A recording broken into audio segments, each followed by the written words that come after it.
Fala, meus amigos, minhas amigas, ligados aqui no Dois Toques, a casa do futebol, para a gente falar aí do capítulo final do ano de 2025, sobre a guerra dos sintéticos. A guerra contra a grama sintética por parte do Flamengo e a defesa por parte das equipes que usam a grama sintética nos seus gramados, nos seus estádios. Palmeiras, Botafogo, Atlético Mineiro, Chapecoense, Atlético Paranaense, agora também o Vasco, né, que vai jogar no Newton Santos na temporada 2026. Então, uma guerra de narrativas, uma guerra de intenções, e o Flamengo saiu satisfeito da última reunião hoje na CBF. Que bom, né, diz o Flamengo, que bom que não teremos mais gramado sintético no Brasil e tal. E Palmeiras, Botafogo, os representantes também dos clubes que têm grama sintética saíram satisfeitos porque a CBF, na verdade, não decidiu absolutamente nada sobre o assunto.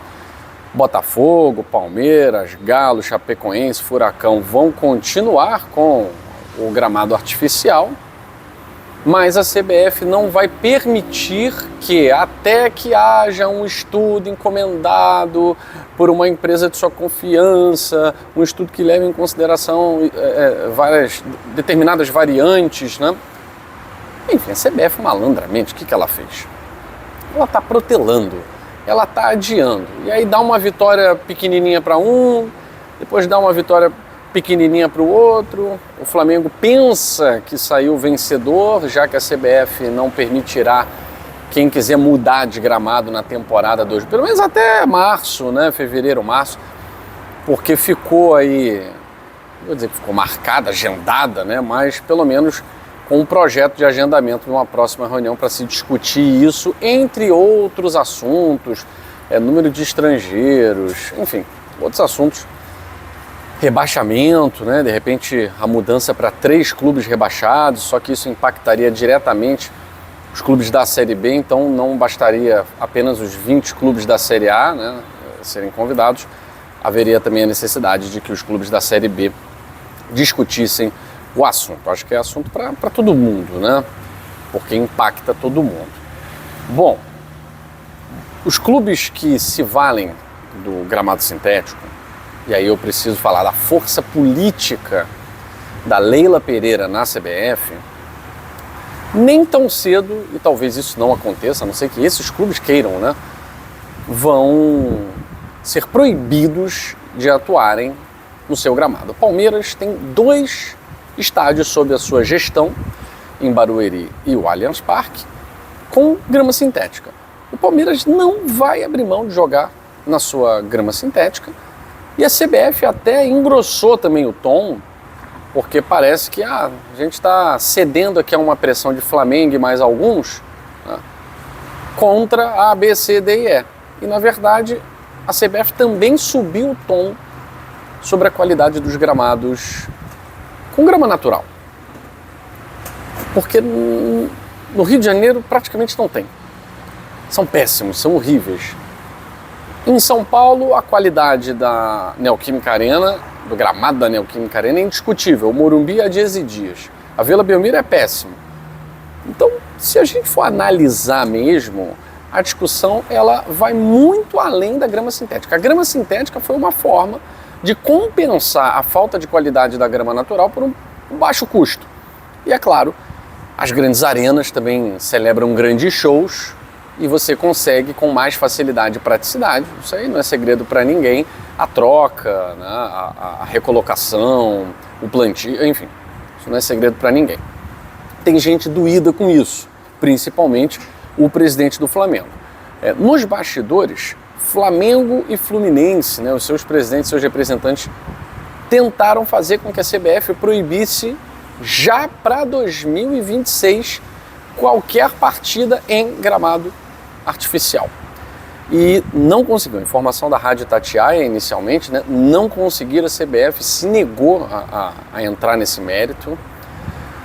Há uma frustração nesse sentido, porque pelo menos 30% das partidas do Campeonato Brasileiro de 2026 será realizada em grama sintética, tendo em vista o acesso da Chapecoense, do Atlético Paranaense, e o Vasco que vai jogar no estádio Newton Santos, tá? A grande verdade é que é uma briga política muito grande, encabeçada pelo BAP e pela Leila Pereira, que acaba envolvendo uma série de outros agentes, né, de outros personagens. A gente não sabe quando isso vai acabar, mas eu não acho que a CBF vai entrar nesse mérito tão cedo. Ela vai protelar, ela vai adiar, ela vai trazer alguns pontos importantes. Ela já agradou o Flamengo nesse sentido de que clubes que queriam fazer essa mudança não poderão mais em 2026. Fevereiro, março, isso também pode mudar, dependendo do relacionamento, né? Vale dizer que o novo presidente da CBF busca uma relação próxima com a maioria dos clubes. Anteriormente, Edinaldo Rodrigues tinha uma relação muito próxima com Leila Pereira. Talvez essas discussões não estivessem nem acontecendo, mas Samir Chald não é avesso às manifestações de Leila Pereira, do Palmeiras e de outros clubes. Pelo contrário, nesse início de mandato tem se mostrado muito solícito a todos os clubes, especialmente ao Flamengo, né? E vale dizer que Samir Chald é torcedor do Vasco, mas nessas horas o que entra mesmo é a política. Pouco o coração, muito mais a política. Uma discussão interessante, né? Até mais do que diminuir o número de estrangeiros, aumentar, diminuir, enfim, acho que isso não é tão importante quanto a diminuição do número de rebaixados. Se formos parar para pensar, a maioria das grandes ligas, né, se a ideia é copiar as grandes ligas, aí veio o fair play financeiro, copiando as grandes ligas. É o calendário, é isso e aquilo. Eu acho que vale copiar essa ideia também. Até na América do Sul, são 3 clubes que descem. Só aqui no futebol brasileiro, a gente tem 4 times rebaixados. É um número muito grande, sem dúvida nenhuma. E fatalmente o campeonato fica mais frágil. Fatalmente, né? Esse ano, assim como ano passado, um grande não caiu. Ano passado não teve queda de time grande, esse ano também não teve queda de time grande, né? Quem foi rebaixado para a Série B, de certa forma, tem muita intimidade com a Série B. O Fortaleza, tá? Sim, o Fortaleza transformou-se na grande potência do Nordeste nos últimos anos, vinha tendo até mais relevância do que grandes clubes do eixo, né? Mas não dá para dizer que o Fortaleza desconhece a Série B. Sim, conhece. A luta do Fortaleza por muitos anos foi não cair para a Série B.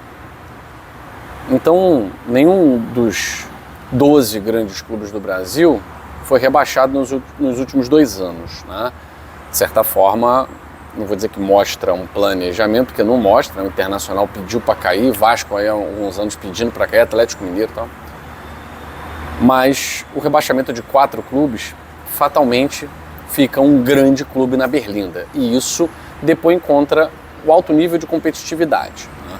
Porque um grande clube brasileiro, para a temporada seguinte, ele tem mais condição de se tornar competitivo do que um time que sobe da Série B para a Série A sem esse apelo, né? Vamos ver. Essa é uma discussão importante. Eu sou favorável aqui à diminuição para 3 clubes rebaixados. Mas enfim, CBF muito malandra botou isso para fevereiro, março. O Flamengo acha que foi vencedor, Botafogo, Palmeiras, Atlético Mineiro, Furacão e Chape também se consideram vencedores. No final das contas, a CBF ganhou tempo. Valeu!